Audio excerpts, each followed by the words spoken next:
Let's see, how do I get this thing right here? Let me make sure. I think I'm right on here, y'all. I want to make sure I'm right. Let's see, let me set this down over here. Okay. This is Brother Damon Chief Jones coming to you. I'm here at a local lodging establishment in, let's see, what is this? Mooresville. This Mooresville? Yes. Yeah, this is Mooresville. That's 1042 and a half. That's some code talk. Anyway, we're here at this establishment, and we've been 2 days in classes with Rod class, and tomorrow will be our last day. So we're doing a co-presentation. Me and him's working together. He's showing administrative remedies to things and congressional records and so forth and so on. I'm showing the judicial side of things and the non-judicial, which is like the statutory versus non-statutory, and in common law versus statutes. So he's showing a side and I'm showing a side, and we're showing where there's likeness, and we're coming to basically an agreement, best as I can tell, and it looks like there's 3 different ways to go with things. You can go under God and man, which would be like the common law, the understood law, or you can go under statute law and try and work your way through the statutes, and they conflict. They're just really convoluted, but you can try and go through that away. Or you can go in the middle road, which is administrative law. So we're looking at all the different possibilities. But anyway, my wife and I, we went to Denny's in Mooresville, and I seen this cop inside eating. He'd been in there for quite some time, and I went outside and I thought I heard a noise, but I wasn't sure. And I went over, and it was his cop car running. It wasn't just like he running the 5 and dime and got a soda pop and run out, and the car's running for 3 or 5 minutes, which that's a waste too. But going in for 45 minutes or an hour and sitting out there running your car, letting your engine just heat up, that's wear and tear on the engine. It'll require more service. The transmission just sitting there in park, running, that ain't good for transmission. I'm not a transmission or engine man, but people that are tell me this. I'm relying on them. But I do know for a fact he burnt at least a gallon of gas, maybe 2, I don't know. But anyway, it doesn't matter. The point is, it cost unnecessary taxpayer dollars from you and me. They charge taxes for this, that, and the other thing. He was sitting out there, and I said, Monroeville police car wasting away. Well, I think I had my headphones turned on, and so it wasn't recording my voice because it's too far away or something. Or something went wrong with the video, technical glitches, these things happen. Anyway, my point was it was just a waste. Just a literal waste. Mooresville, North Carolina. So we rode around a little bit, went back by, car's still sitting there. So I'd say it's sit there an hour or better. We're just running away. What a waste. So I thought I'd just put on videotape just to show y'all. Then this afternoon, I was talking to a member on the Jural Society, Jural, Jural Society in Texas, on the phone. I couldn't do that and videotape this both, and I needed to help the man out really bad. So you just have to take my word for it. But there was 4 state trooper cars parked over the hamburger joint, parked out in the back. 4. Now I know nobody likes to eat lunch alone, and I realize that maybe occasionally, whether you're cops or plumbers or electricians, you meet and have a meal, and if you time it out okay. But 4? My God, do they got so many state troopers that 4 of them can go have lunch together at the same time? I don't know. Seems weird to me. I actually happen to be talking to the same Jural Society man today. After that happened, I was going down to Mickey D's. My wife wanted something down there, and I said, okay, I was kind of thinking tacos, but it's just named McDonald's. Anyway, I'm going driving down the road. Here come 4 or 5 police cars whizzing around me. Okay, maybe it was a robbery, burglary, something big. Well, it just seemed like they pulled over one car. It says 4 or 5 police cars to pull over one car for, no, they didn't jump out with guns out or nothing. It's just like one went up there and like it was like a traffic stop, but there were so many of them. I said, that don't make no dang sense. Then they had some convenience store over the right, and around the pump they had like 5 or 6 police cars around this one car at a gas pump. And I didn't see anything that just stuck out that said they needed that many. Then I go down the road, and there's like 6 or 8 sheriff's cars, some city police cars, and a state police car in another parking lot. Then I come behind the Marriott place back here, and I find that they got 7 or 8 18-wheelers, big trucks. Then they got some Jeeps and Humvees and things. It says UN. That stands for United Nations. And they were all back there. But back to the thing, when I was going down the road, then here come a bunch more police cars whizzing by. I saw DHS, Department of Homeland Security cars. I saw cars that said Border Patrol. The closest border is to the damn water at the Atlantic Ocean, probably 300 miles away. So what the Border Patrol was doing, rushing down the road, I have no idea. They had city police, the county sheriff's office, and highway patrol, DHS, and Border Patrol all zipping down the road like they was all going to some mass hysteria thing. I said, my God. Then it turned out that all of them went to an accident. Even the Border Patrol was at an accident. Then I saw ambulances and fire trucks coming down. This is all here in Mooresville. I keep wanting to say Monroeville, Mooresville, North Carolina. I said, how many damn police do they got in this city? And I said, they're just not like 1 or 2. They got 4, 5, or 6 police cars at every traffic stop. They gathering around people at gas pumps. You got the United Nations back here. You got Department of Homeland Security.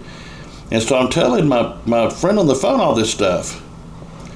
First thing he said, being funny, he said, where you are meeting at, is all this going on within a mile of where you are meeting or so? And I said, no, why? He says, well, you got UN vehicles and, da-da-da-da. And I said, oh, let's don't go down the rabbit hole in these crazy theories. But I said, I know what you're saying, and cops have done some crazy, bizarre stuff the last 20, 25 years. Just, they've shot people for no good reason. They've killed people. That's not all cops. There are some good cops out there. But every year it seems like there's less and less. The rest of them are robots. And I don't gamble. I'm not a gambler. So why there were so many, I don't know. But, and then, funny or not, I was down at the McDonald's, and I was sitting there talking to my buddy, and there was a couple cars in line to get stuff, and I said, well, I'm going to have to wait in line a minute. And I was so tired. It was a long meeting today. So I said, I'm just going to sit here and chill out and relax for a minute. And this one woman kept driving around and around and around and around the McDonald's. I thought, who is this woman? And then her arms was flapping around. This has nothing to do with the cops. I'm just telling you a story. And I told him, I said, this lady must have went around this thing 40-something times. And so he said, I don't know if all them cops and all that stuff's going to be there when you go back by, but if it is, he said, do a video. And I said, okay. Well, we kept talking. I guess it's okay because this accident scene with 2 cars, a little fender bender, 2 fire trucks, 2 ambulances, Homeland Security, Border Patrol. What's a Border Patrol doing an accident? And all these cops. I mean, back in my day, me, and if there was a sheriff's deputy, would have been it. I'd have tried to park my car at one end, he'd have parked his other, and would have turned on our emergency equipment to say, we have an emergency in progress right here. And we would try and get people around as fast as we could. If somebody was injured, get them on an ambulance. If there was a fire or possible fire, fire truck and get a tow truck down and clear it up. You don't take 8 or 10 policemen to do that. 2. Peace. take two. You know what I'm saying? It's ridiculous. I said, does this place have so much money and nothing's going on that they can send that many officers to something? If that's true, they need to cut the police force by about 90% and send the taxpayers' money back to them. That's a waste of taxpayer money. That's crazy. And if they're going to have the Border Patrol try and enforce law down here, or they're going to have military around here doing whatever they do, they ought to tell the folks about it. Now, I know that there's since 1933 when the United States filed bankruptcy, I know they're under emergency power courts, and I know that they're in under operation of emergency. I know that. But it's not lawful because it's not open and notorious, meaning not posted everywhere where the people can see it. It's not taught, it's not explained, and you're not told your remedies. So even though they operate this way, it's not legal. And we disclaim it all the time. Now, occasionally it actually works for our benefit if you know what in the world you're doing. And I'm studying more about that so I can tell you more about it. But people keep, videos, tell us something else. We like the way you make faces, or we like your crazy stories or your bizarre attitude, or, we never seen a damn cop act so crazy and funny. We didn't know there was crazy, funny cops. Or somebody tell me, well, I got a cousin or an old uncle that used to be a cop a long time ago and you remind me of him. But I say that's 10% or less of, people that's a cop out there now or used to be. That's, funny, cheerful, and trying to do the right thing. And actually, if you can convince them that what they're doing is wrong, they'll say, I think you're right, and they'll let you go. I know some cops like that. Honest to God, I know cops like that. And they believe in the Constitution. But they're still programmed wrong from the academy, and I'm working on them. But everything I can convince them on, they're trying to teach other people.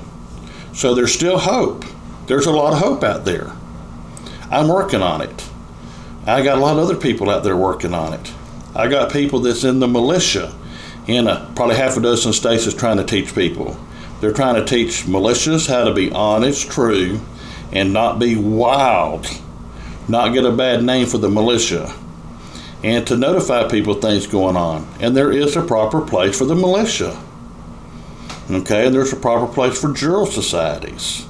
And you need to go back and look at the congressional records. You need to look at the registration acts. You need to look at your state constitution. You need to look at the U.S. Constitution. If you don't understand it, ask me. I don't know nothing about Minnesota law. I'm just bringing that up. Somebody's at the meeting for Minnesota.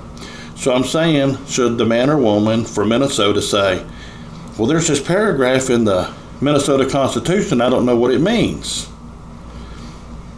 Well, if you ask me, I will as fast as I can. You send me a copy on an email or send me a link where I can find it and tell me what part you don't understand. I'll go look at it. I'll see if I can find a court opinion on what the court said it meant. Then I'll tell you what I think it means. And I'll tell you how I think it might operate. So you have a 100% better idea than you got. If you ask about Texas, Florida, and Alabama, those particular three states, I know the most about because I spent the most time there and did the most studying the laws. I know Tennessee too, and Oklahoma. That's the 5 states I worked in. I know a lot of things about the U.S. Marshal Service, having served, and I understand the office of the Texas Rangers. I served there too. Y'all know that.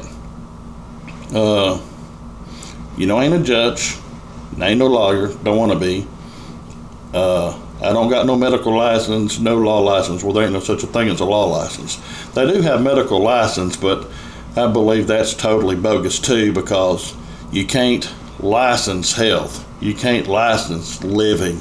You can't license helping another man to breathe and to feed himself and to put good things in his body, okay, or such as that. You can't. It's wrong. A lot of doctors believe that too. They might not just tell everybody, but they trust me, and a lot of doctors have told me this. Not every doctor. Some say, well, we have to have license to keep the crackpots out. Well, what about the people that are crackpots with license?